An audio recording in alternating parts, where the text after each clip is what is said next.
아멘. 자, 우리 양옆에 계신 분들 인사하도록 하겠습니다. 잘 오셨습니다. 반갑습니다. 인사할까요? 네. 오늘 수요 신앙 강좌 초대교회사를 이번에 나눌 텐데요. 매번 제일 처음에 했었는데 이번에 맨 마지막에 하니까 또 마지막은 마지막대로 좀 힘드네요. 네, 그래서 날씨도 춥고 하지만 오신 분들 힘을 내서 3주 동안 이 교회사가요 막 엄청 재밌고 그렇지도 않지만 또 그렇다고 어렵고 그런 이야기들도 아니거든요. 그래서 이야기들을 해 나가면서 그 교회 역사 속에 있었던 믿음의 선진들의 이야기, 그리고 또 교회에 있었던 사건, 그리고 또 그 가운데 주셨던 은혜들을 우리에게 좀 적용해 보면 사실 1000년 전, 2000년 전에 있었던 일이 오늘 또 이 땅에서도 이루어지는 일과 그다지 다르지 않음을 보게 되거든요. 그래서 우리가 좀 보고 또 생각해보고 적용할 수 있는 그런 시간들이 됐으면 좋겠습니다. 먼저 우리가 역사를 배우고 있는데 왜 역사를 우리가 함께 배우는가, 우리 한번 좀, 제가 예전에도 한번 이야기를 드렸는데 이것을 먼저 좀 짚어보고 넘어가도록 하겠습니다. 왜 역사를 배울까요? 여러분, 우리가 왜 역사를 배워야 할까요? 성경만 공부하면 되지 왜 역사를 그렇게 배워야 할까요? 여러 가지 이유가 있겠지만 두 가지 정도로 좀 요약을 해보면, 첫째는요, 자, 한번 읽어볼까요? 같이 읽겠습니다. 시작. 성경의 하나님은 통해서만 알 수 있기 때문이다, 이렇게 되어 있는데, 이 이야기는 뭐냐면 성경을 통해서 하나님께서 우리에게 말씀하시고 또 하나님께서 우리에게 찾아오시면서 우리는 하나님의 성품과 하나님의 하신 일과 하나님의 속성을 하나님의 말씀을 통해서 알잖아요. 그런데 그럼에도 불구하고 우리가 하나님을 알 수 있는데 하나님을 분석해서 알 수 있는 게 아니라 하나님의 말씀과 함께 그 말씀 속에 일하시는 하나님을 또 경험해야 됩니다. 그러니까 하나님을 우리가 경험을 통해서 또 알아가는, 그러니까 말씀하신 하나님을 우리가 만나고 경험하는 그런 일들이 역사 속에서 있기 때문입니다. 하나님은 이스라엘의 역사 속에서도 일하셨고, 그리고 그 이후에 세계의 역사를 경영하셨고, 지금도 이 역사를 주관하고 계시기 때문입니다. 그러니까 이성적으로 분석하는 게 아니라 하나님의 말씀을 깨닫고 그 깨닫는 가운데 일하신 하나님을 우리의 삶 속에서 경험하는, 그래서 시편 기자의 말씀처럼 여호와의 선하심을 맛보아 알지어다. 그러니까 맛본다라는 것은 결국은 우리가 하나님을 경험하는 것이죠. 그게 역사 속에서 이루어지고 있다. 그러니까 하나님이 역사 속에서 일하시기 때문입니다. 자, 두 번째, 자, 읽어볼까요? 같이 읽겠습니다. 시작. 하나님의 백성의 정체성은 과거 역사를 기억함으로 유지된다. 그러니까 우리가 하나님의 백성이잖아요. 하나님의 백성이 하나님의 백성으로 살아가는 그 이야기들을 통해서 우리가 누구인지를 기억하는 겁니다. 사실 그 치매라는 게 생활하는데 당장 어려움이 있거나 지능이 완전히 떨어지거나 지식이 없어지는 게 아니잖아요. 기억을 잃게 되는 거거든요. 근데 기억을 잃으면 제일 먼저 찾아오는 게 뭐냐면 내가 누군지를 잃게 되는 거예요. 그 정체성을 잃게 되는 겁니다. 그래서 보면 shared memory, shared identity. 그 기억을 공유하면 우리가 누구인지 정체를 함께 나눌 수 있는 겁니다. 그러니까 이스라엘 백성들에게 있어서 성경에서도 반복되던 이야기 중에 하나가 기억하라예요. 우리가 신명기를 나눌 때도 신명기에서 반복해서 얘기했던 것이 기억하라입니다.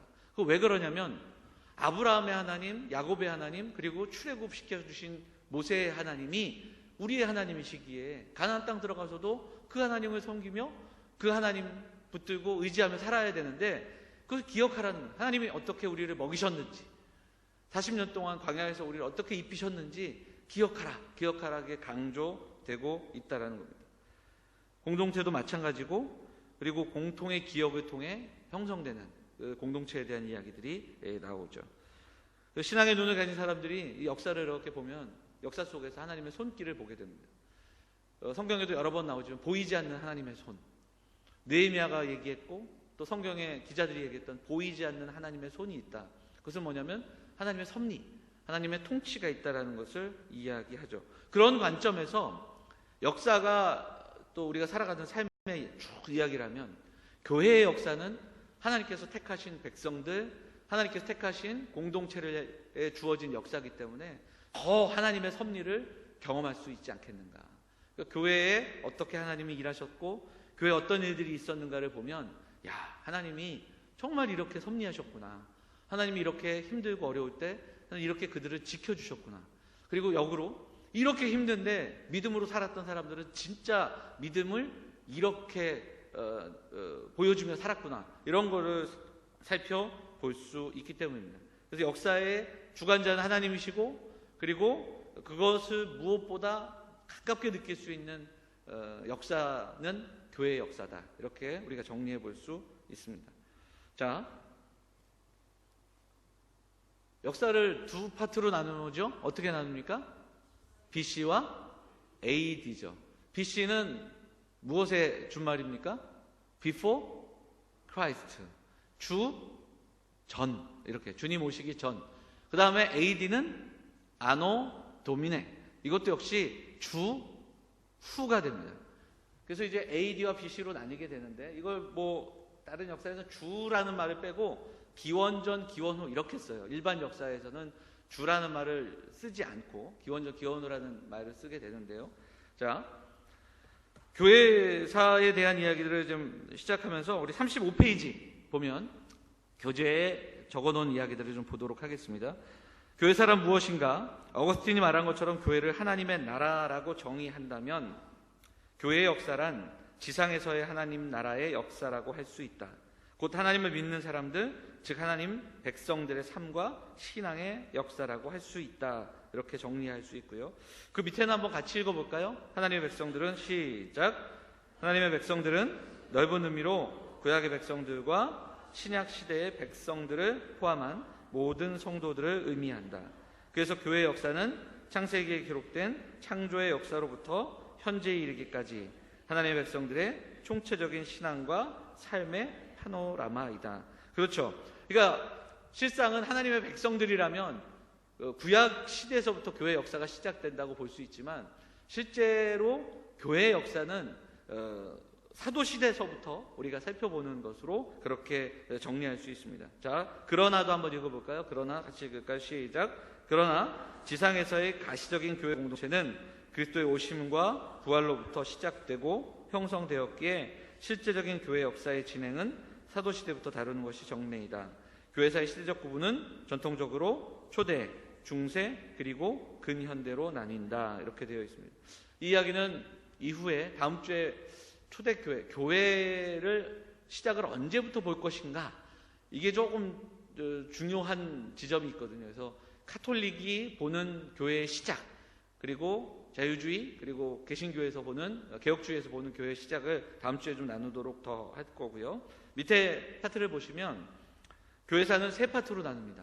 자, 보면 초대사와 중세와 그리고 근세사로 나눕니다.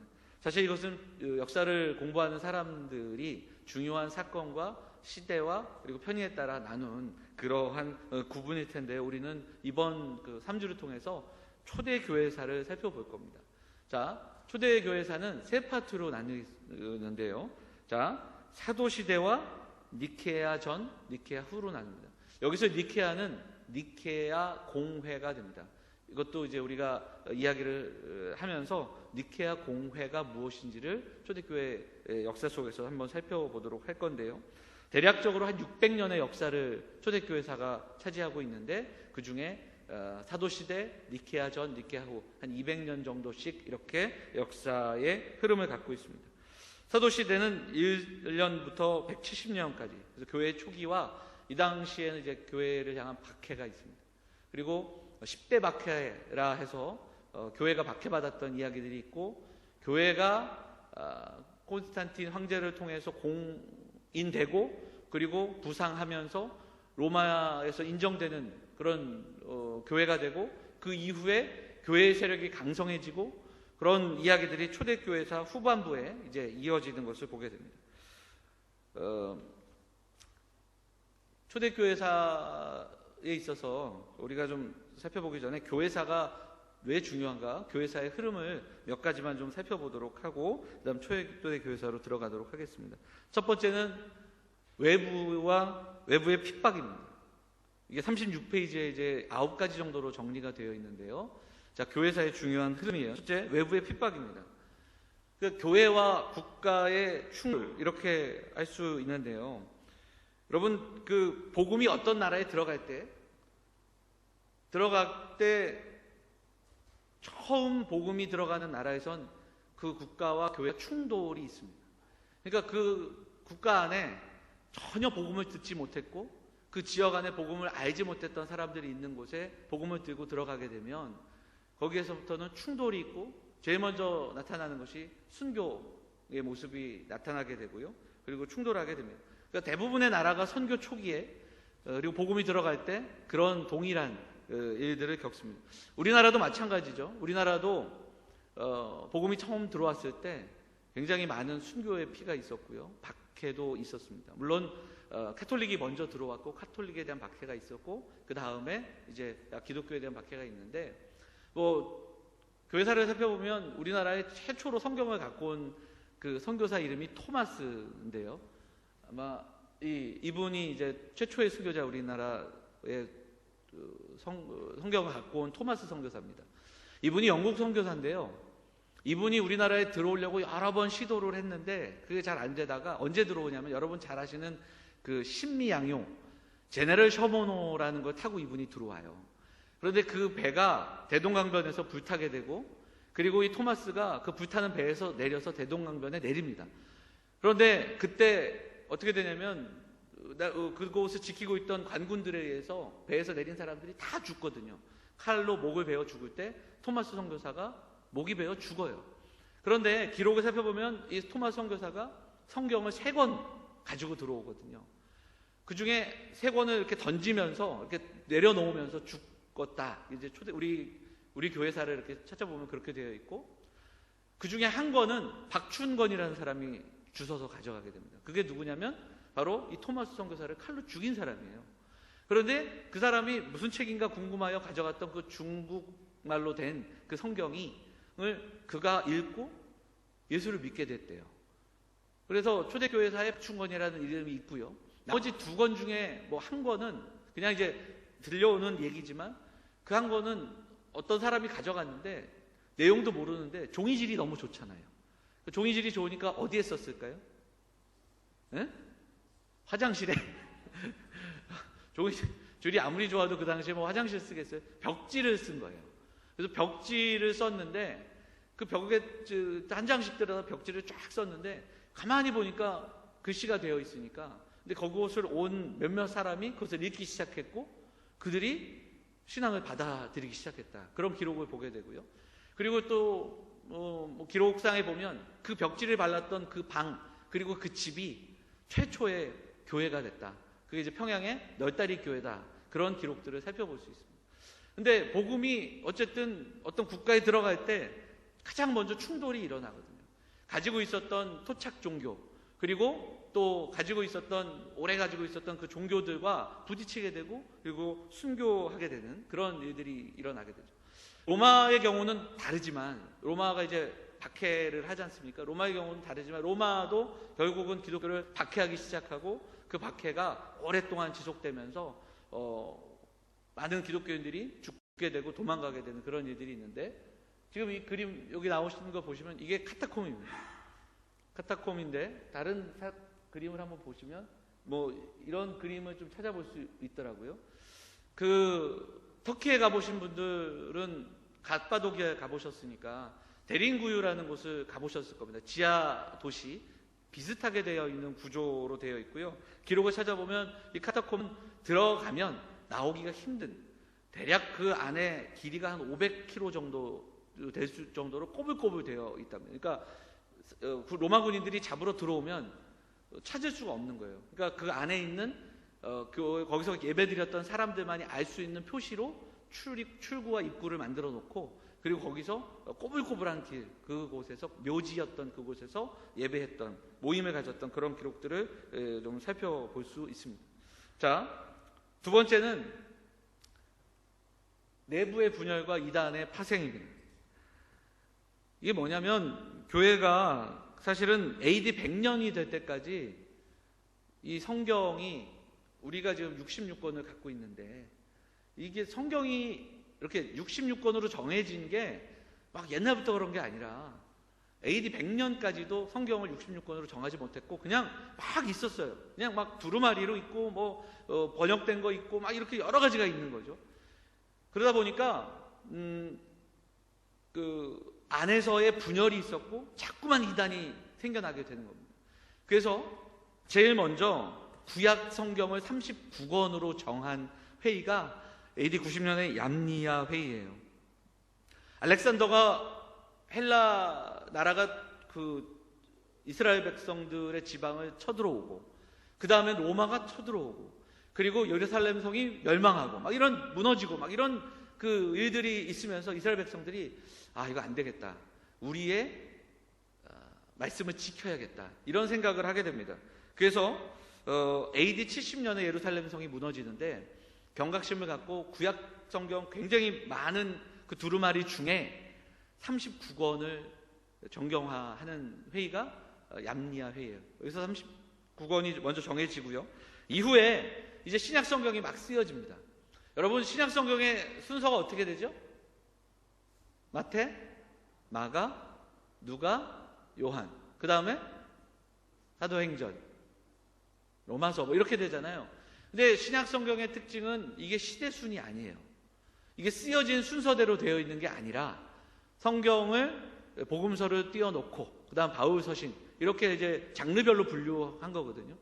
먼저 쓰여진 걸로 치자면은 대략적으로 학자들이 뭘 보냐면 갈라디아서를 먼저 썼다고 하고요.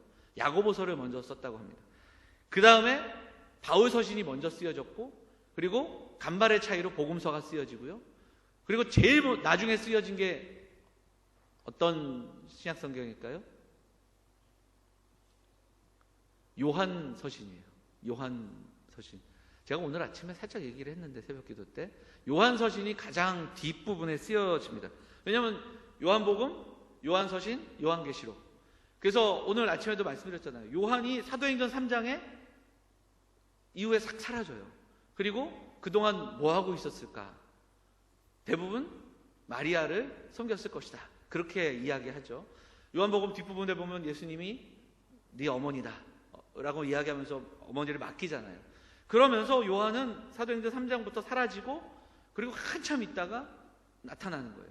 근데 대부분 학자들은 요한이 어디를 사역했을까 보면 에베소 교회를 사역했다고 봅니다.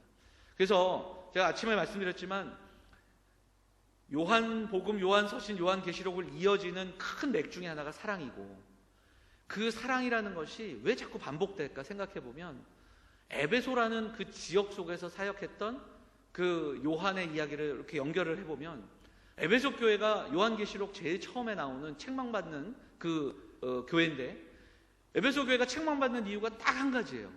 그 하나가 뭡니까? 첫사랑을 잃어버린 거예요.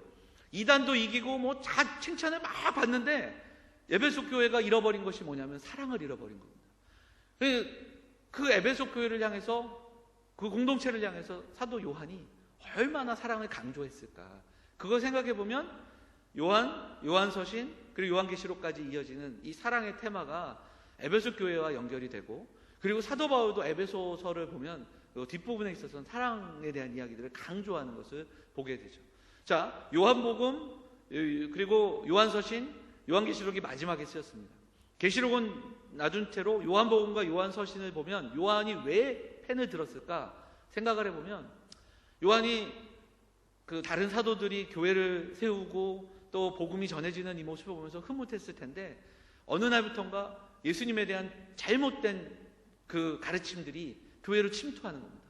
그래서 거짓 교사들이 들어오고 잘못된 가르침, 대표적으로는 예수님의 성육신을 부인하고 그리고 또 하나는 예수님의 어떤 부활을 부인하는 그런 잘못된 가르침과 그리고 1세기, 2세기로 넘어가면서 영지주의가 교회로 침투해 오면서 잘못된 사상들을 가르치는 그런 이야기들을 보면서 요한은 요한복음을 쓰기 시작하는 거예요. 그리고 그래서 요한복음을 보면 마태, 마가, 누가와는 다른, 그래서 마태, 마가, 누가는 공관복음으로 우리가 묶지만 요한복음은 사복음서로 요한은 아주 전하고자 하는 메시지를 정교하게 하나의 어떤 그 표적, 기적을 먼저 이야기하고 기적 이후에 예수님이 과연 누구시냐. 그리고 또 이 기적을 이야기하고 예수님은 이런 분이다. 그리고 또 예수님이 전하셨던 말씀 중에서 나는 무엇이다. 에임이라는 그 문장을 통해서 계속 예수님이 누구신지를 전하는. 그래서 이단의 어떤 공격과 이단의 어떤 흐름, 잘못된 가르침에 맞서서 정말 바른 복음을 전하기 위해 펜을 들었던 요한의 그 마지막 그 요한복음과 요한 서신들을 우리가 살펴볼 수 있죠. 자, 그렇게 이제 복음서들이 쓰였는데 그거 외에도 복음서가 굉장히 많았던 거예요. 지금 고고학에서 보면 뭐 많은 그 복음서들이 발견되거든요. 도마복음, 유다복음 이런 것도 있다고 우리가 듣지 않습니까? 그래서 오히려 그런 거는 교회를 공격하는 그런 어떤 요소가 되기도 하고 또 그런 모습들을 보게 되는데 이 이단들이 창궐하면서부터 많은 이단들이 그 성경을 난도질하고 그리고 잘못된 가르침을 보게 된 겁니다. 대표적인 사람이 나중에 한번 얘기하겠지만 말시온이라는 사람이 나오는데 이 말시온이라는 사람은 다른 거 다 이렇게 성경을 치우고 바울 서신하고 누가복음만을 이렇게 성경으로 인정하는 그런 모습들도 있었습니다. 그래서 도대체 어떻게 우리가 이것을 정리해야 할까? 그래서 많은 사람들이 모여서 회의를 하게 됩니다. 그리고 또한 300년 이후부터 이제 로마가 박해가 굉장히 전격화되는 박해가 되면서 많은 성경을 압수하고 불태우는 일들도 있었기 때문에 성경을 지켜내자. 그래서 이제 27권으로 성경을 정하게 됩니다. 기준을 정하고 사도들의 쓴 그리고 초대교회의 고백들이 담겨져 있는 그런 이야기들을 정리해서 신약 27권을 수집하고 결정해서 결국은 397년에 카르타고 회의에서 66권의 성경이 정해지게 됩니다. 그리고 그 외에는 이제 카톨릭에서는 그 외에 66권 외에 외경으로 인정하는 성경들도 있고요. 그런 것을 보게 되죠. 영지주의가 이단은 아닙니다. 그러니까 잘못된 사상이에요. 이단까지 갈 것 없이 그냥 잘못된 철학, 잘못된 사상이에요. 근데 중요한 건 뭐냐면 이 영지주의가 들어가게 되면 그게 이단이 되는 그런 현상들이 자꾸 대두가 되게 되는 겁니다. 그렇기 때문에 텍스트를 정리할 필요가 있었다. 살펴볼 수 있죠. 자, 세 번째는 교회의 분파 문제입니다. 그러니까 교회가 역사 속에서 계속해서 나눠지고요. 이게 사실은 중세시대 때는 그럼에도 불구하고 카톨릭이라는 거대한 이런 그 기관이 장악을 했지만 종교개혁 이후에 오히려 교단이 많이 갈라지게 됩니다. 많은 교파가 생겨나게 돼요. 이거 왜 그러냐면 종교개혁이 우리에게 가져다 준 최대의 어떤 그 혜택이 뭐냐면 성경을 볼 수 있는 거예요. 종교개혁 이전에는 성도들은 성경을 볼 수가 없었어요. 라틴어로 된 성경. 그리고 그것이 이제 종교개혁 당시에 영어로 번역이 되고 독일어로 번역이 되고 막 이러면서 이제 번역이 되잖아요. 성경을 개인이 연구할 수 있게 되는 겁니다. 이게 개신교의 장점인데 우리 스스로 하나님의 말씀을 공부할 수 있게 되는 거예요.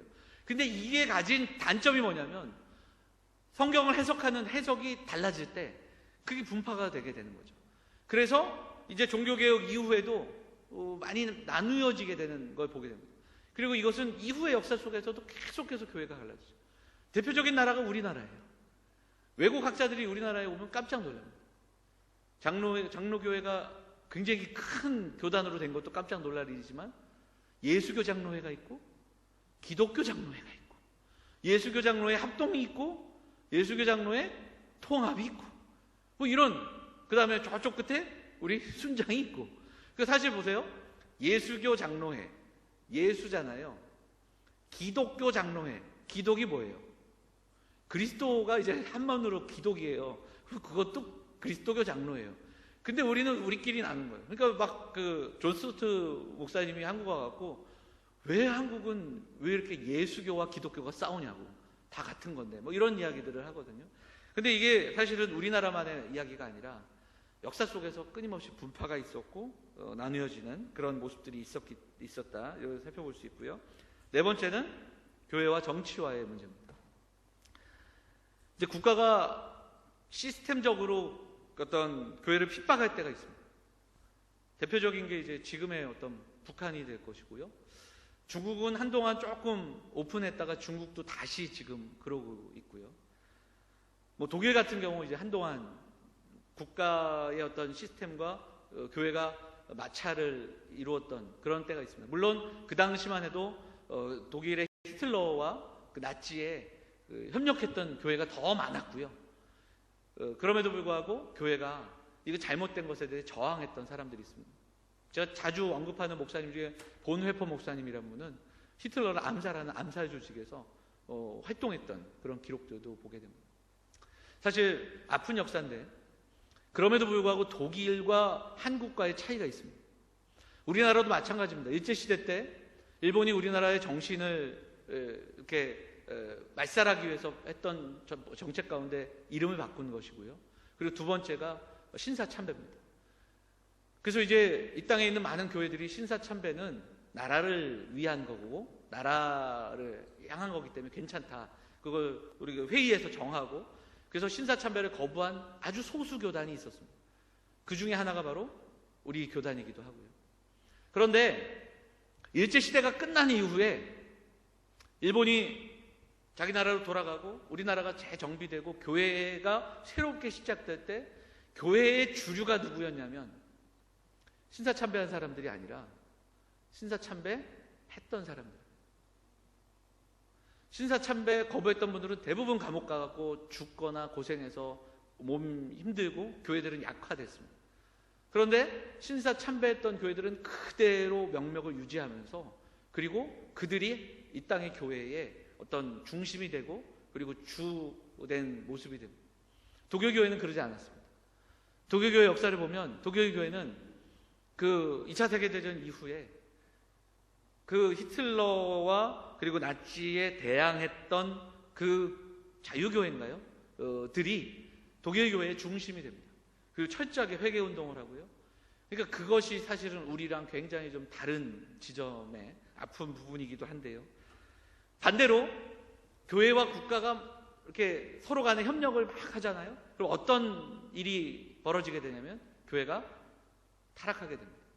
그게 이제 우리가 살펴보게 될 로마가 교회를 핍박하다가 교회를 인정하고 국교가 되면서 교회가 어떻게 되는가를 보면 핍박받을 때의 교회의 모습과 핍박이 없고 교회가 오히려 영광을 누릴 때의 교회의 모습이 굉장히 대조가 된다.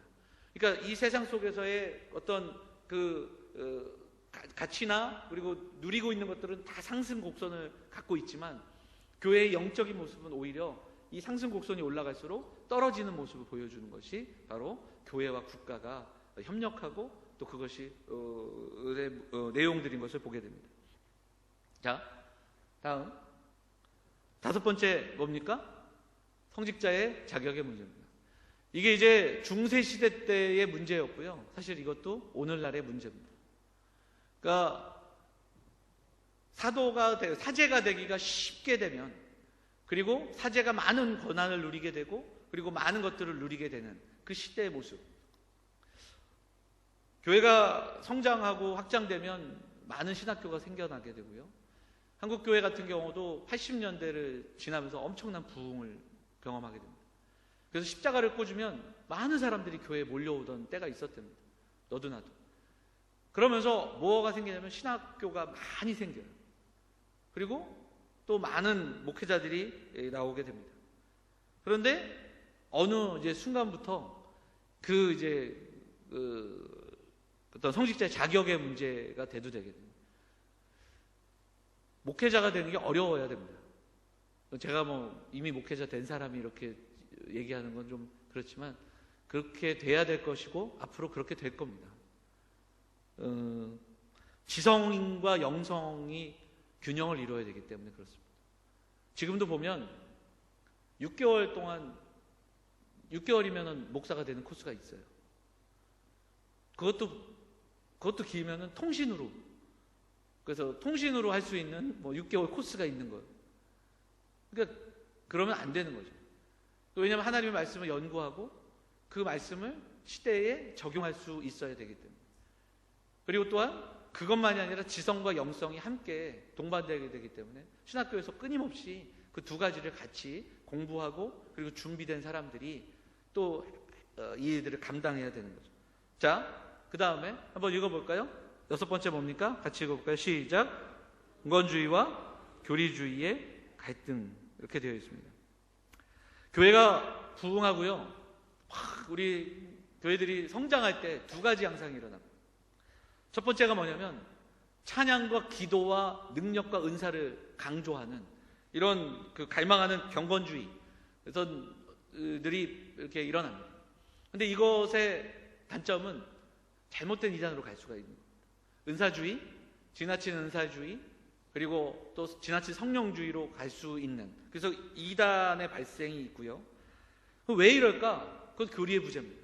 하나님의 말씀과 하나님의 말씀이 가르치고 있는 그 내용들을 제대로 배우지 않기 때문입니다. 그러니까 우리가 정말 수련회, 부흥회, 한국교회가 부흥회의 어떤 큰 은혜들을 받은 시간들이 있었거든요. 그러니까 부흥회를 통해서 은혜 받고 또 수련회를 통해서 은혜 받습니다.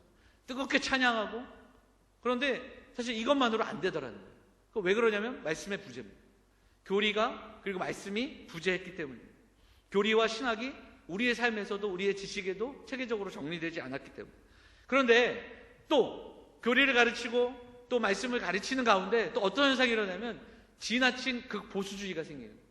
그러니까 사실은 우리가 하나님 찬양으로도 하나님께 영광 돌리고 또 함께 기도하면서 그 뜨거워지고 또 주시는 은혜를 경험할 수 있는데, 이것이 오히려 또 많이 제한되어지고 또 이것이 오히려 어떤 그 억제되는 그런 모습도 보게 되는 거죠. 사실 우리 교단 같은 경우는 후자일 겁니다. 그래서 앞에서 말씀드렸던 찬양과 그리고 어떤 기도의 은사들보다는 말씀 중심으로 우리 어른들이나 또 많은 앞선 세대에서 가르쳤습니다. 한국 교회에 막 찬양의 열풍이 들어올 때도 저희 교단에서는 이 안에서 기타를 칠 수가 없었고, 그리고 또 그런 음악을 할 수가 없었습니다. 그래서 굉장히 좀 늦은 어떤 그 편이다, 이렇게 살펴볼 수 있겠죠. 자, 7번째는 성경 중심과 적용의 문제입니다. 그러니까 세상 속에서 우리가 살아가는데 성경을 어떻게 우리가 이해하고 적용해야 될까? 그런데 또한 세상을 본받지 말아야 하는데, 이런 갈등의 문제들이 우리 안에 있는 겁니다. 기독교가 얼마만큼 사회 참여해야 될까? 요즘 성도들이 많이 물으시는데, 서초동에 가도 되나요? 광화문에 가도 되나요? 뭐 이런 거 이런 사회 참여 문제들, 이런 것에 대해서 우리가 좀 이야기할 수 있죠. 근데 세상을 배제하고 나서 수도원으로 갔던 때가 있거든요. 그럼 과연 지금 우리가 살아가는 이 시대는 과연 어떤 그 사회 참여와 어떻게 이야기하고 또 어떤 이야기들을 나눌 수 있을까? 그런 것들을 생각해 볼 수 있죠. 자, 그 다음 뭘까요? 구원의 문제입니다. 이것은 교회사에서 끊임없이 강조되고 그리고 끊임없이 부딪혔던 문제입니다. 초대교회 역사를 후반부에 가면 주로 이 이야기를 반복해서 합니다. 그래서 공회를 통해 대표적으로는 그 니케아 공회를 전후로 해서 어거스틴과 펠라기우스 같은 사람들의 어떤 논쟁들이 있습니다. 그러니까 우리가 오직 은혜로 오직 믿음으로 구원받느냐? 아니다. 우리에게도 선한 의지가 있어서 우리도 우리의 힘과 우리의 어떤 응답으로 하나님의 그 은혜에 대한 우리 반응으로 우리에게 구원이 주어진다. 이런 부딪힘들이 있었던 것을 보게 되죠. 마지막으로는 교회란 무엇인가? 이 문제가 교회사에서 끊임없이 이야기됩니다. 왜냐하면 1000년이 넘는 세월 동안 가톨릭 교회가 수직적인 피라미드 구조로 교회를 장악하고 있었고, 종교개혁 이후에 공동체로 교회로 모이게 되는, 그리고 초대교회의 모습, 에클레시아로 돌아가고자 하는 이야기들이 계속해서 반복이 되기 때문에 이 이야기는 또 역사 속에서 반복되는 이야기들이다 살펴볼 수 있습니다. 이런 흐름들이 있습니다. 이건 이 9가지 흐름은 교회의 역사에 초대교회만 있던 게 아니라 중세 그리고 현대, 근세와 현대에도 있는 겁니다. 그러니까 계속해서 반복이 되기 때문에 이 이야기들은 역사를 공부할 때마다 우리가 좀 나눌 수 있는 그런 이야기들인 것을 보게 됩니다. 자, 이제 초대교회사로 좀 들어가면요. 초대교회사, 이거는 아마 교재에 없을 텐데요. 초대교회사를 우리가 공부할 때 이 4가지만 기억하시면 됩니다. 오늘 요 핵심 쟁점 4가지만을 말씀을 드리고 그다음 로마에 대한 이야기를 좀 할 텐데, 초대교회사는 4가지 정말 중요한 게 있어요. 자, 첫 번째 뭡니까? 로마예요. 초대교회사를 알려면 로마를 알아야 돼요. 근데 로마를 알려면 신구약 중간사를 알아야 돼요. 그리고 제국의 역사를 알아야 됩니다. 그래서 오늘 이 이야기를 좀 더 할 거고요. 그래서 로마가 생성되기 전에 이스라엘의 역사에는 아수르가 있었고요. 바벨론이 있었고요. 그 다음 뭐가 있었죠? 바벨론 다음에 바사가 있잖아요. 바사. 우리가 페르시아로 알고 있는 메데와 바사가 있었고요. 그 다음에 헬라가 등장하고 그 다음에 로마가 등장합니다. 그러니까 그 역사의 흐름에서 로마가 어디까지 생성되게 되는 그 이야기들을 우리가 좀 나눠야 됩니다. 왜냐하면 로마가 나중에 기독교를 공인하잖아요. 그러니까 로마의 역사 속에 기독교는 아주 중요한 부분을 차지하기 때문입니다. 로마를 알아야 됩니다. 자, 두 번째, 박해입니다. 보통 10대 박해라고 이야기하는데 10명의 황제들로 인해서 일어났던 박해들입니다. 이 박해를 좀 살펴볼 겁니다. 그런데 이 박해의 특징 중에 하나는 뭐냐면 처음에는 그냥 조금 간헐적으로, 그러니까 처음에는 지역적으로 간헐적으로, 그러니까 로마라는 그 동네에서 로마 안에서 일어나는 박해, 그것도 항상 있는 게 아니라 어떤 사건이 있을 때, 또 무슨 일이 있을 때 잠깐 박해가 있다가 어느 시점에서부턴가 이 박해가 확장되면서 로마 전역으로 이 박해가 퍼져나가게 됩니다. 그래서 대박해가 시작이 되는 거죠. 그래서 초기에는 지역적이고 간헐적이었는데 나중에는 대규모 박해로 바뀌게 된다는 사실을 보게 됩니다. 그래서 많은 사람들이 어디까지 도망갑니까? 터키, 소아시아의 끝까지 도망가게 되는 거죠. 베드로 사도가 베드로 전서를 쓸 때 거기 보면 그 흩어져 있는 많은 성도들의 그 어떤 있는 편지를 받는 지역이 나오거든요. 어디까지 갑바도기아와 어디 있는 성도들에게 이 편지를 하오니 다 흩어진 사람들의 이야기입니다. 그때 박해가 있었습니다. 자, 세 번째는 이단입니다. 초대교회사에 있었던 이단을 우리가 그냥 넘어갈 수는 없습니다. 그래서 이단이 혼합사상인데요. 사실 영지주의를 이야기하게 될 텐데요. 영지주의는 혼합사상이다 이렇게 보는 게 맞습니다. 근데 이 혼합사상이 결국은 이단을 만들어내게 되는 거예요. 그 이야기들을 좀 살펴보겠고요. 마지막으로 교부들입니다. 교부들에 대해서 나눌 때는 인물과 사건으로 우리가 정리가 될 텐데요. 보면 이게 어떤 이거냐면 이단 종파들이 생겨나지 않습니까? 그러면 그것에 대해서 맞섰던 사람들이 나와요. 그리고 그것에 맞서서 일어났던 사건이라 하면 종교회의입니다. 그러니까 그 당시 있었던 그 이단들이 일어날 때마다 어떻게 했냐면 종교회의를 통해서 이것이 옳으냐 그르냐 또 이것이 맞냐 틀리냐를 회의를 통해서 결정하고 그리고 선포하고 이런 일들이 있었기 때문에 그렇습니다. 그래서 교부들을 통해서 인물과 사건을 중심으로 그리고 여기에서 이제 교리가 좀씩 확정되는 그런 내용들을 살펴볼 수 있습니다. 자, 한번 볼까요? 초대교회사 이 4개만 알면 됩니다. 자, 첫 번째 우리가 앞으로 살펴보게 될 첫 번째가 뭐예요? 로마예요. 로마라는 나라. 그리고 그 로마를 알기 위해 신구약 중간의 이야기들을 좀 나눌 거고요. 두 번째가 박해입니다. 10대 박해. 그리고 세 번째가 이단, 마지막은 교부들입니다. 자, 시간이 없으니까 그냥 좀 넘어가도록 하겠습니다. 자, 보면 37페이지에 있는 신구약 중간사를 보시면 지도가 나오죠. 지도를 한번 보세요. 이 지도는 아수르와 바벨론 당시의 지도입니다. 보시면 아수르 제국이 맨 중앙에 있죠.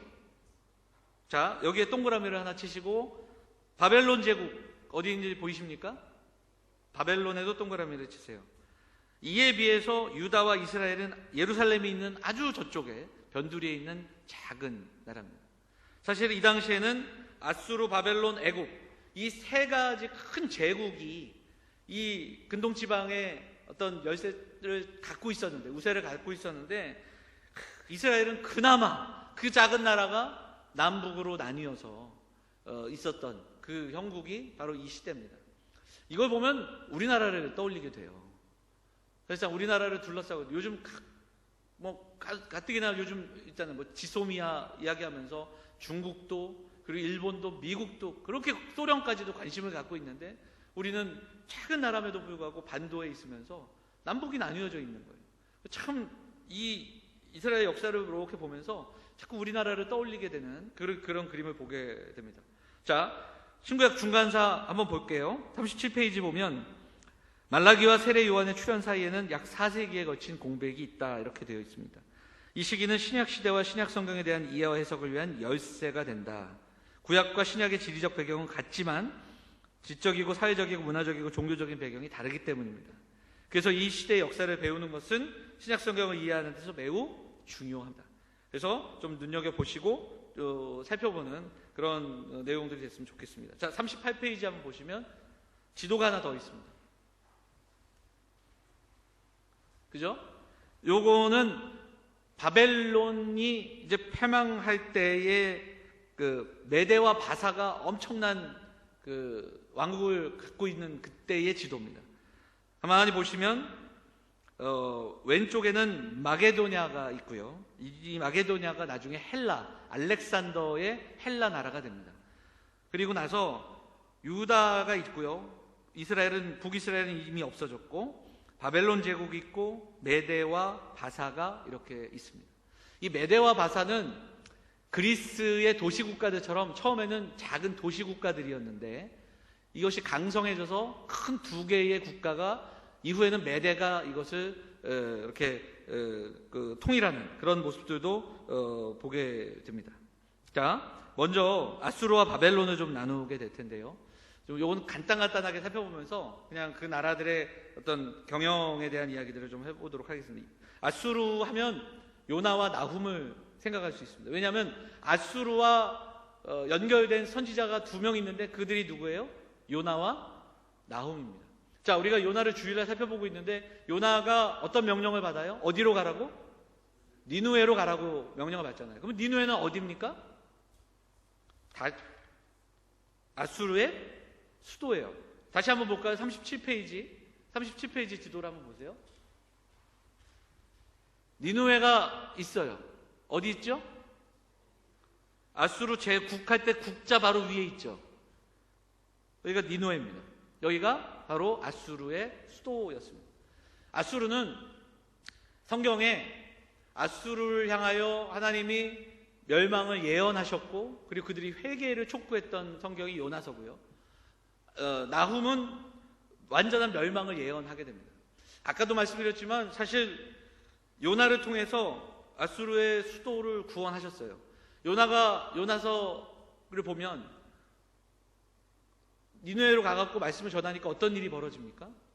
막 통곡하면서 니느웨 성 왕이 베옷을 입고 막 백성들이 회개한다고요. 그리고 그걸 보고 요나는 더 화를 내죠.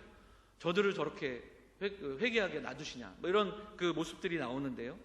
근데 그럼에도 불구하고 1세기가 채 지나지 않아 아수르에는 멸망의 메시지가 다시 선포되고 멸망하게 됩니다.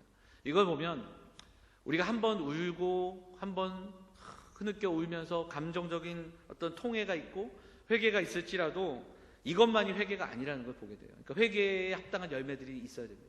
그리고 그것이 계속해서 가르쳐져야 되는 거죠. 그러니까 한번 우리가 막 너무 슬프고 너무 감격해서 울 수 있어요. 근데 이것이 감정적인 어떤 회개가 아니라 정말 진정한 회개가 되기 위해서는 회개에 합당한 열매를 맺어야 되는데 이 아수르의 모습은 그렇지 않다. 니느웨의 모습은 그렇지 않다는 걸 보게 됩니다. 사실 아수르는 세계 역사에서 잠시 동안 사라집니다. 그 아수르라는 나라가 있었느냐? 왜냐하면 이 니느웨 같은 경우는 흔적 없이 사라지거든요. 성경의 예언대로 어떻게 되냐면 완전히 땅에 물에 잠겨버리는 도시가 됩니다.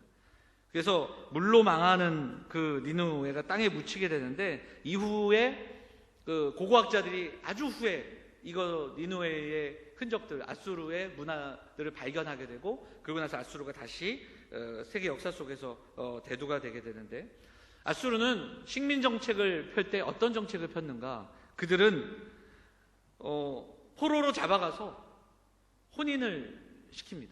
그러니까 이게 어떤 이야기냐면 섞어 버리는 거예요. 그래서 혼혈 정책을 펼치는 그 정책을 보게 됩니다. 북이스라엘 땅에 아수르 사람들을 이주시켜서 같이 섞여 살게 하고 그리고 또 북이스라엘 사람들을 또 니느웨로 데려가서 섞여 살게 합니다. 그래서 결국은 어떻게 되냐면 혼합 민족이 되게 하는 거죠. 그래서 북이스라엘의 땅에 그 혼혈 민족들이 생겨나게 되고 유대인들은 그들을 바라보면서 자기들과는 선을 그으면서 그들을 뭐라고 얘기합니까? 사마리아인, 이렇게 이야기하는 거예요. 그 사마리아 지방에는 혼혈이었던 사람들이 살게 되는 그런 이야기들을 보게 됩니다. 자,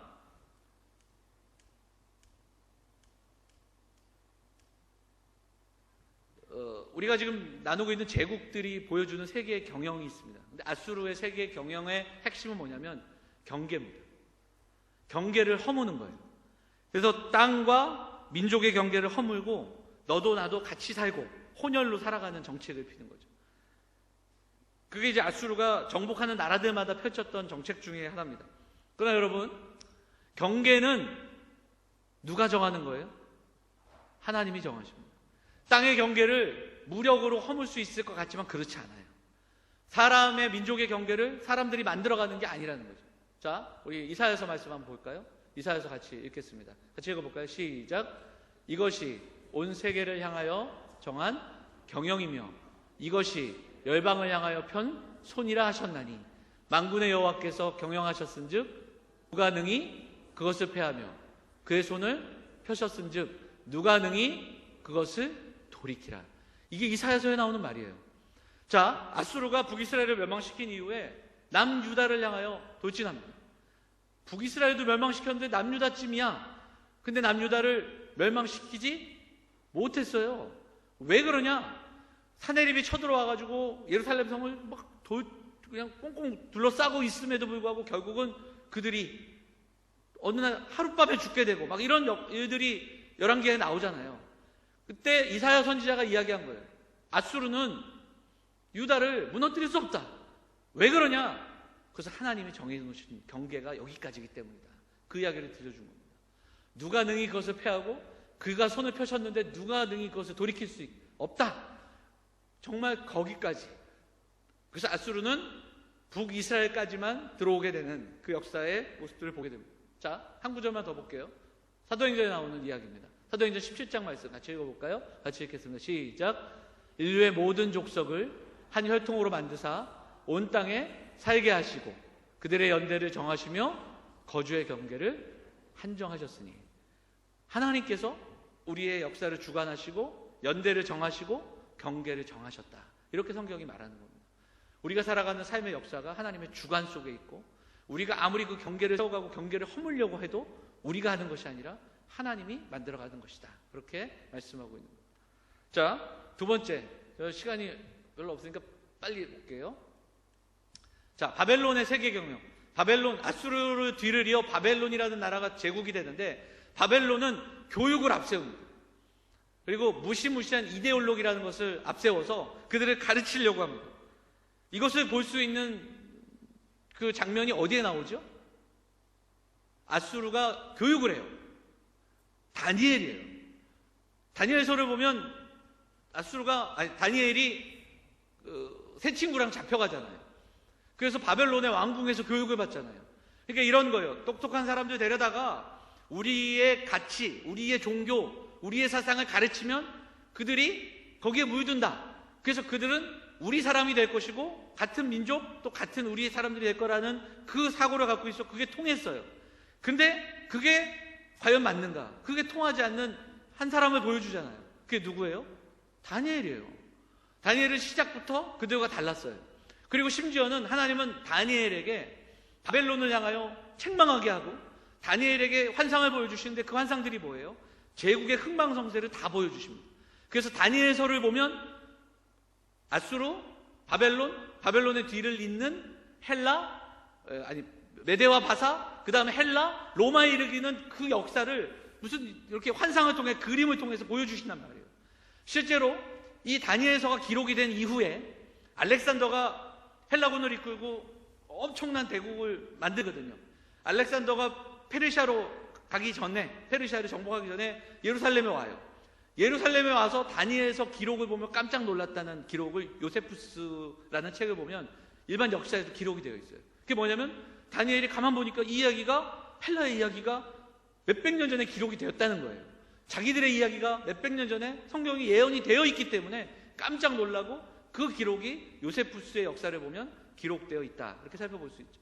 자, 다음 페르시아, 이 페르시아가 메대와 바사거든요. 이들이 세계 경영은 뭡니까? 뭐라고 적혀 있어요? 숫자예요, 숫자. 페르시아는 정말 많은 그 사람들, 그러니까 숫자로 밀어붙입니다. 그러니까 페르시아가 한번 전투에 나가면 어마어마한 사람들이 몰려 나가는 거예요. 그래서 여러분 잘 아시는 대로 그리스라는 나라, 아테네와 스파르타, 이들이 페르시아랑 몇 번을 전투하잖아요. 그러니까 페르시아가 이스라엘을 중심으로 한 이 지역은 다 차지했는데 그리스로 못 들어가요. 그래서 배 막 몇백 척, 몇천 척을 가지고 가서 스파르타랑 싸우는데 스파르타에서 몇 명이 나오냐면 300명이 나오는 거예요. 아테네에서 그 도와주러 올 때까지 기다리는데 300이라는 영화가 있잖아요. 그게 바로 그거예요. 한 번은 스파르타가 어떤 그 축제 기간이라서 전쟁에 못 나가고 아테네만 전쟁을 하게 됐어요. 그래서 한 평원, 어떤 그 페르시아 그 군대들이 몇만 명이 들어오는 그 평원에서 몇천 명 대 몇만 명 싸우는데 거기에서 아테네 군사는 200명이 죽지 않아요. 200명 채 죽지 않는데 페르시아 군사는 한 8,000명, 9,000명, 10,000명 정도가 죽고 도망가게 됩니다. 그래서 그때 한 병사가, 이게 너무 기가 막힌 승리잖아요. 그래서 그 병사가 아테네까지 막 뛰어가잖아요. 그래서 딱 도착해서 우리가 이겼다 그러고 죽잖아요. 근데 그 평원의 이름이 어디냐면 마라톤 평원이에요. 그래서 그 군사가 뛰어온 거리를 대충 계산했을 때 42km, 40.19, 그래서 마라톤이 생겨난 거예요. 페르시아 이 메데파사는 지금의 이란이에요. 페르시아의 후예들이 지금의 이란이라는 나라인데, 이란은 역사 속에서 이 전투를 가장 수치스럽게 생각하고 있기 때문에 지금도 모든 운동 가운데 마라톤을 하지 않아요. 그리고 이란에서 아시안 게임이 있었는데 아시안 게임이 있던 그때에 모든 운동은 다 되는데 마라톤은 안 돼. 그래서 이란에서 아시안 게임을 함에도 불구하고 마라톤은 그 아시안 게임에서 뺐어요. 그만큼 그들의 역사 속에서는 수치스러운 전쟁으로 남아있다. 이렇게 살펴볼 수 있죠. 자, 페르시아의 세계 경영은 숫자입니다. 숫자, 더 많은 것을 차지하고 더 많은 사람들이 나가고 그 숫자로 늘 자신감이 넘쳤지만 하나님은 성경을 통해 우리에게 말씀하셔요. 하나님의 세계 경영은 다릅니다. 정반대예요. 하나님은 하나님의 말씀을 지켜 행하는 한 사람, 작은 민족이지만 하나님의 말씀을 지켜 행하면 묵은 곡식을 먹고 있는데 먹는 중에 뭐가 나요? 새 곡식이 나요. 새 곡식이 나고 5이 100을 쫓고 100이 만을 쫓는다. 레위기에 나오는 말씀이에요. 그러니까 하나님은 작은 자들, 그리고 어찌 보면 더 성경의 이야기로 들어가자면 한 영혼을 천하보다 귀히 여기신다. 그러니까 이 페르시아의 세계 경영과는 전혀 다른 이야기를 알 수 있습니다. 자, 마지막으로 하나 더. 헬라의 세계 경영은 혼합입니다. 이것도 역시 아까 아수르와 비슷한 그 내용이에요. 헬라는 여러분 아시는 알렉산더라는 왕이 아버지 필립으로부터 받은 재산과 그리고 군사를 동원해서 마게도니아를, 그리고 그리스를, 그리고 페르시아까지 정벌해요. 어마어마한 땅을 정벌하게 됩니다. 근데 알렉산더가 23살에 왕이 되는데 36살에 죽습니다. 13년 동안 모든 것을 차지하지만 그럼에도 불구하고 죽게 됩니다. 그러니까 이 제국의 역사를 보면 아무리 강한 나라도 영원한 나라가 없습니다. 힘도, 그리고 영원히 지속되지 못한다. 이것을 우리가 살펴볼 수 있죠. 끝이 있고 그리고 또 영원함이 없다라는 것도 보게 됩니다. 좀 몇 가지 이야기들을 좀 더 나눠볼 수 있겠지만 이 정도로 좀 정리할게요. 자, 조금 시간이 지나지만 그래도 좀 이거는 보고 가야 되기 때문에, 자, 이 사진을 한번 보여드리겠습니다. 여러분 이 사진을 아세요? 본 적 있으세요? 그렇습니다. 누가 얘기했죠? 로물루스 이야기죠. 늑대예요, 늑대. 늑대의 젖을 먹는 로물루스와 레무스입니다. 이게 이제 시오노 나나미가 쓴 로마인 이야기, 그리고 로마 역사를 보면 이 로마가 어떻게 생겨나게 되냐면 이 로물루스와 레무스라는 쌍둥이가 있어요. 근데 이들의 그 출신은 어디까지 거슬러 올라가냐면 여러분 아시는 그 트로이 전쟁이라고 들어보셨죠? 트로이 전쟁에서 살아남은 몇몇의 무리가 도망쳐서 이룬 그 족속이 있습니다. 그래서 뭐 자기네 이름은 알바론가다 이렇게 얘기는 알바론가의 후예예요. 근데 이들이 쌍둥이가 태어나네. 근데 삼촌이 이들을 버려요. 내쫓습니다. 삼촌에게 버림받아요. 그러면서 숲속에 버려지는데 얘네들을 누가 키웠다? 늑대가 키웠다. 그러니까 이게 사실은 설화죠, 설화. 우리나라도 보면 다 이렇게 삼국시대 때부터 뭐 그 전으로 거슬러 설화가 있잖아요. 그런 거예요. 그런데 이 로물루스와 레무스가 늑대 젖을 먹으며 자랐고, 이들이 양치기로 자라다가 양치기들을 모아서 새를 귀합하고, 그러면서 이웃과 전투를 벌이면서 점점 커지고 다시 자기를 버린 알바론가로 돌아가 복수하고 큰 세력을 이루게 됩니다. 그러면서 이제 나라를 건설하게 되는데, 그 나라가 로물루스의 이름을 따서 로마가 되는 거예요. 물론 로물루스와 레무스도요, 로마를 건설하는 과정 속에서 패권을 차지하기 위해 싸웁니다. 누가 이기냐면 로물루스가 이겨요. 로물루스가 이겨서 결국은 그 이름을 따라 로마가 됩니다. 이 로물루스는 로마를 이렇게 세우면서 전쟁을 여러 번 하잖아요. 엄청난 전쟁을 하는데 그 정책이 뭐냐면 관용이에요. 아까 계속해서 나왔던 여러 가지 그 세계 경영이 있는데 로마는 관용입니다. 관용이 어떤 정책을 폈냐면 자유를 주는 거예요. 그러니까 우리가 정복했다고 해서 그들을 노예 삼지 않아요. 그들이 그 땅에서 잘 살게 해줘요. 그리고 그 땅에서 그리고 자유롭게 살게 해주고, 심지어는 세금을 걷긴 하지만 그 안에서 착실하게, 그리고 로마에 잘하는 사람들을 뽑아서 로마에 뭘 줘요? 시민권을 준 거예요. 그래서 그들에게는 엄청난 권리를 부여하게 되고, 그러니까 충성해요, 안 해요? 충성하기 시작하는 거예요. 그러니까 그 지방에서 유력했던 사람들이 로마가 그들에게 권한 주죠. 그들의 땅 인정해 주죠. 그리고 노예 삼지 않죠. 그리고 심지어는 그들을 로마 시민까지 삼아주니까 로마가 전쟁에서 이긴 그 땅들은 다 하나둘씩 로마에 복종하게 되고 로마는 엄청난 대국을 이루게 되는 거죠. 어느 정도냐면 지금 이 지도상에서 빨간색 있잖아요. 이게 다 로마 제국이에요. 가장 강성할 때 로마 제국의 땅이 이 정도입니다. 가만히 보시면 저기 잘 안 보이실 텐데 제가 이렇게 바다 안에 우리라고 써 있는 거 보이세요? 이 지중해거든요. 지중해를 그 사람들이 뭐라고 이야기하냐면 마레 인터눔 노스트룸 이렇게 이야기하는데, 이게 뭐냐면 우리 안에 바다. 그러니까 땅을 워낙 많이 차지했으니까 그 넓은 지중해가 로마 땅 안에 있는 거예요. 그러니까 로마는 지중해를 한때는 호수라고 얘기해요. 우리들의 호수, 우리 안에 바다. 그만큼 저 스페인 땅까지, 북아프리카 땅까지 로마가 엄청난 그 땅을 차지했던 거죠. 우리 안에 바다를 가질 정도로 엄청난 제국을 확장했습니다. 로마는 처음에 공화정이라는 시스템으로 시작했는데 이후에 엠파이어, 제국으로 바뀌게 됩니다. 그리고 황제를 세우게 되고요. 첫 번째 황제가 이 사람인데요, 옥타비아누스입니다. 옥타비아누스. 이 사람이 누구냐면 누가복음 2장 1절에 보면 누가 명을 내립니까? 누가복음 2장 1절. 가이사 아구스토가 명을 내려 또 다 호적을 하게 하니, 그래서 그때 마리아와 요셉이 베들레헴에 간다. 2장 1절이 그렇게 시작되거든요. 그때 가이사 아구스토가 바로 이 황제입니다. 첫 번째 황제. 그러니까 로마의 역사는 공화정 시대가 있고, 그리고 수많은 전쟁과 전투가 있었지만 이후에 황제의 시대가 도래하면서 첫 번째 황제는 바로 이 옥타비아누스다, 이렇게 살펴볼 수 있습니다. 이러면서 로마가 시작이 되는 거예요. 그리고 이렇게 엄청난 제국으로 발전하게 되는 겁니다. 다음 주에는 그럼 이 로마에 대해서 조금 더 살펴보면서 로마의 종교와 로마가 갖고 있던 사상을 좀 살펴볼 거고요. 그 다음에 이 로마 안에서 어떤 박해가 있었는가, 초대교회가 생성되면서 이 로마와 로마 제국 안에서 박해를 받게 되는 이야기들을 좀 나눠보도록 하겠습니다. 시간이 조금 지났는데요, 오늘 여기까지만 정리하도록 하겠습니다.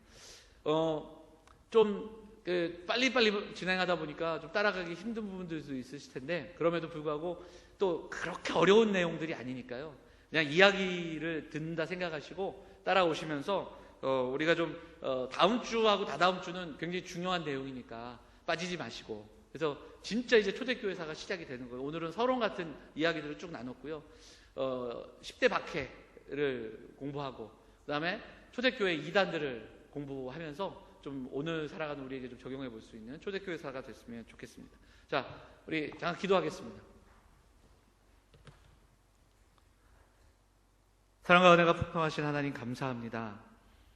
오늘을 살아가는 우리가 이전의 역사들을 공부하면서 하나님께서 다스리시고 하나님께서 통치하신 그 역사 속에 일하심을 묵상하게 하시고, 그리고 이 수요 신앙 강좌 시간을 통해서 교회의 역사를 통하여 하나님의 일하심을 다시 한번 우리의 교회에 적용할 수 있는 귀한 시간 될 수 있도록 인도하여 주옵소서. 오늘도 이 땅을 섭리하신 하나님을 믿으며 하나님의 교회, 그리고 이 땅 가운데 주신 귀한 공동체를 세워나가는 믿음의 공동체 될 수 있도록 인도하여 주옵소서. 추운 날씨 가운데 돌아가는 발걸음 지키시고 함께하여 주시고, 또한 우리가 또 모이는 그 시간까지 날마다 하나님 은혜 가운데 살아가는 우리 성도들 될 수 있도록 인도하여 주옵소서. 이 모든 말씀 우리를 권하신 예수 그리스도의 이름으로 감사하며 기도하옵나이다. 아멘. 예.